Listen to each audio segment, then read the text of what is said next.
साल 2018 की सर्दियों में जम्मू कश्मीर की बर्फ से ढकी वादियों में एक रहस्यमयी अभियान की शुरुआत हुई। वैज्ञानिकों और भूगर्भविदों की एक टीम शिव अमरनाथ ट्रायंगल नाम के क्षेत्र में शोध के लिए निकली थी। यह जगह आधिकारिक नक्शों में मौजूद नहीं थी, पर स्थानीय लोग दशकों से इसके बारे में फुसफुसाते रहे थे। कहा जाता था, जो वहां जाता है वापस नहीं आता। इस टीम का नेतृत्व डॉक्टर आर्यन वर्मा, एक जाने माने भूगर्भ वैज्ञानिक, कर रहे थे। उनके साथ 4 अन्य लोग थे। एक doctor Sanya Rao, climatologist, 2 doctor Kabir Malhotra, physicist, 3 doctor Sneha Nair, exploration specialist, चोर आरव, एक स्थानीय गाइड जिसने खुद इस जगह को कभी अपनी आंखों से नहीं देखा था। टीम श्रीनगर से निकली और पहलगाम होते हुए अमरनाथ की पहाड़ियों की तरफ बढ़ी। ठंडी हवाओं के बीच बर्फ में चलते चलते 4 दिन बीत गए। रास्ता जितना खूबसूरत था उतना ही खामोश और डरावना। पगडंडी के दोनों ओर खड़े बर्फ के पहाड़ ऐसे लग रहे थे जैसे सफेद कफन ओढ़े कोई दानव सो रहे हों। 5वें दिन आरव ने बताया कि आगे एक अदृश्य घाटी है जहां कंपास काम करना बंद कर देता है। डॉक्टर वर्मा ने जीपीएस चालू किया। स्क्रीन पर कोई सिग्नल नहीं था।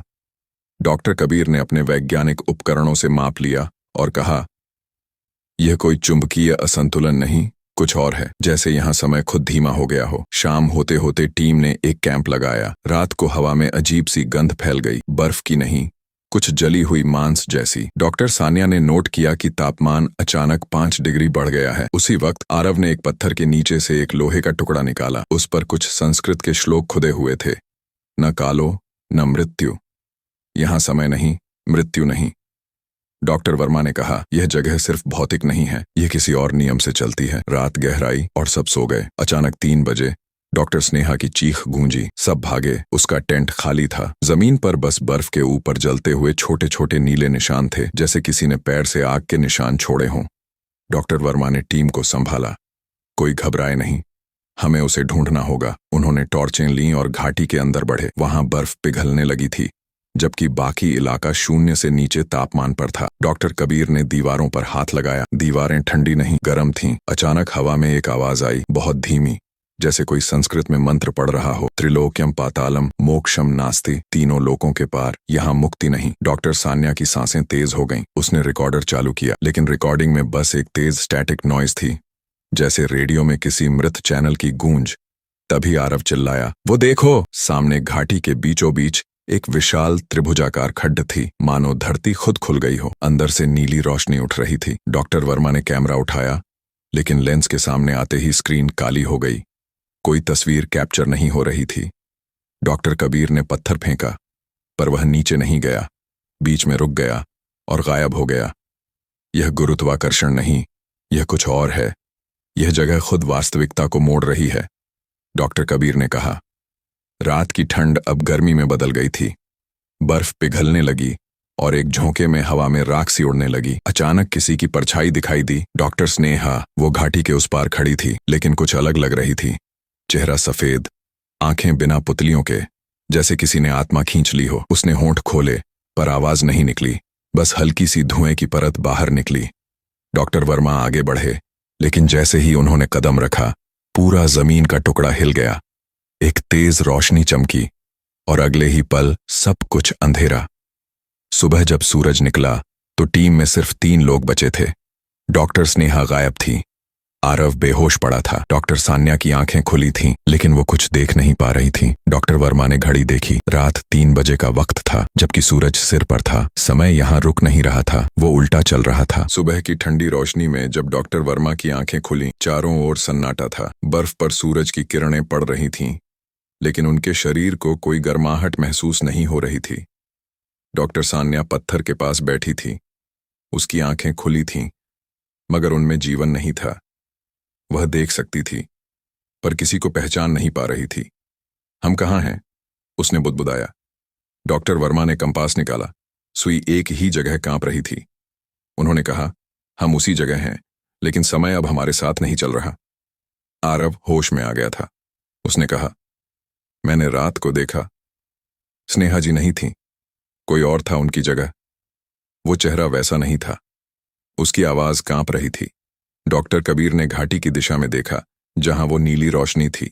अब वहां सिर्फ एक धुंध का समंदर था और बीच में पत्थरों पर उकेरे गए चिन्ह, त्रिशूल, अर्धचंद्र और तीसरी आंख। डॉक्टर वर्मा ने अपने नोट्स पलटे।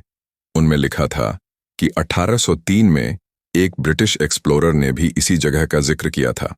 उसने लिखा था कि यहाँ का समय गोल घूमता है, जो अंदर जाता है उसका वर्तमान पीछे छूट जाता है। टीम ने फैसला किया कि उन्हें इस क्षेत्र का केंद्र ढूंढना होगा, शायद वहीं किसी तरह बाहर निकलने का रास्ता हो। वे धीरे धीरे घाटी के भीतर उतरने लगे। बर्फ अब राख जैसी बन चुकी थी और हवा में गंध थी लोहे की, जैसे किसी पुराने मंदिर की दीवारों से खून की बूंदें रिस रही हों। अचानक एक आवाज गूंजी, गहरी, भारी और दूर से आती हुई।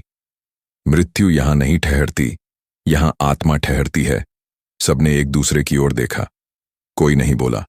डॉक्टर सान्या ने रिकॉर्डर चालू किया। रिकॉर्डिंग में वही आवाज बार बार गूंज रही थी, पर पीछे एक और अजीब ध्वनि थी, हार्टबीट जैसी। डॉक्टर कबीर ने धीरे से कहा, यह आवाज जमीन से आ रही है। वे नीचे झुके और देखा, बर्फ के नीचे काले पत्थर की एक सतह थी जिस पर मानव चेहरों जैसे निशान थे। कुछ आंखें बंद थीं, कुछ खुली, जैसे किसी ने जिंदा लोगों को पत्थर में ढाल दिया हो। डॉक्टर वर्मा ने झट से हाथ पीछे खींच लिया। यह जगह मंदिर नहीं, एक चेतावनी है, उन्होंने कहा। आगे बढ़ते हुए उन्हें एक पुराना लोहे का दरवाजा मिला। दरवाजे पर संस्कृत में कुछ लिखा था, जो शिव को खोजेगा वो खुद में शिव हो जाएगा या कुछ नहीं बचेगा। आरव डर गया। डॉक्टर साहब, हमें वापस चलना चाहिए, उसने कहा। लेकिन डॉक्टर वर्मा ने दृढ़ता से कहा, अब हम बहुत आगे आ चुके हैं। अगर यहां सच है तो हमें उसे जानना ही होगा। डॉक्टर कबीर ने दरवाजा खोला। अंदर अंधेरा नहीं था, बल्कि नीली लहरें हिल रही थीं, जैसे हवा पानी बन गई हो। वे सावधानी से अंदर गए। दीवारों पर चमकते हुए चिन्ह थे और हर चिन्ह से हल्की धड़कन सी महसूस हो रही थी। अचानक डॉक्टर सान्या रुक गई। उसने देखा, दीवार पर किसी की परछाई हिल रही है। कोई और है यहां, उसने कहा। पर जब उन्होंने पीछे देखा, वहां कोई नहीं था। फिर वह परछाई उनकी तरफ आई, धीरे धीरे दीवार से निकलती हुई। वो डॉक्टर स्नेहा थी, लेकिन अब उसकी त्वचा राख जैसी थी और आंखों से नीली आग निकल रही थी। उसने हाथ बढ़ाया, यह जगह छोड़ दो, समय तुम्हें नहीं छोड़ेगा। डॉक्टर वर्मा ने चिल्लाया, स्नेहा, क्या तुम जिंदा हो? पर जवाब में वो बस मुस्कुराई और अगले ही पल हवा में घुल गई। चारों तरफ सन्नाटा छा गया। तभी डॉक्टर कबीर जमीन पर गिर पड़े। उनके मुंह से खून निकल रहा था। उनके हाथ में एक पुरानी डायरी थी जो उन्होंने दरवाजे के पास पाई थी। डॉक्टर वर्मा ने उसे खोला। पन्ने पुराने, लेकिन स्याही ताजी थी। पहले पेज पर लिखा था, मैं डॉक्टर आर्यन वर्मा, साल 1933। डॉक्टर वर्मा के हाथ कांप गए। ये मेरा नाम है। पर 1983? डॉक्टर सान्या ने कहा, क्या यह संभव है कि तुम पहले भी यहां आ चुके हो? वो कुछ बोल नहीं पाए। यादें धुंधली पड़ने लगीं। उनके दिमाग में अजीब सी तस्वीरें चमकने लगीं। वही घाटी, वही टीम, वही मौतें, लेकिन साल अलग। उन्होंने चिल्लाकर कहा, यह ट्रायंगल हमें दोहरा रहा है। हम इस जगह के पिछले संस्करण हैं। आरव डर से रोने लगा। डॉक्टर साहब, हमें निकलना होगा, वरना हम भी। लेकिन बात अधूरी रह गई, क्योंकि घाटी अचानक कांपने लगी। नीली लहरें तेज हो गईं। हवा में बिजली की गंध भर गई। हर तरफ वही आवाज गूंजने लगी, काल नहीं रुकता, वो बस दोहराता है। और अगले ही पल सब कुछ सफेद हो गया। जब डॉक्टर वर्मा की आंख खुली तो उन्होंने खुद को फिर उसी जगह पाया जहां उन्होंने पहला कैंप लगाया था। सब वैसा ही था, बर्फ, टेंट और सूरज की वही स्थिति। लेकिन एक फर्क था, डॉक्टर कबीर, डॉक्टर सान्या और आरव कहीं नहीं थे। असली रहस्य तो अब शुरू होगा। अगर आप जानना चाहते हैं कि आगे क्या हुआ, तो वीडियो को लाइक करें, चैनल को सब्सक्राइब करें और पार्ट 2 के लिए बेल आइकॉन जरूर दबाएं, क्योंकि जो आने वाला है वो सिर्फ कहानी नहीं, एक अनुभव होगा।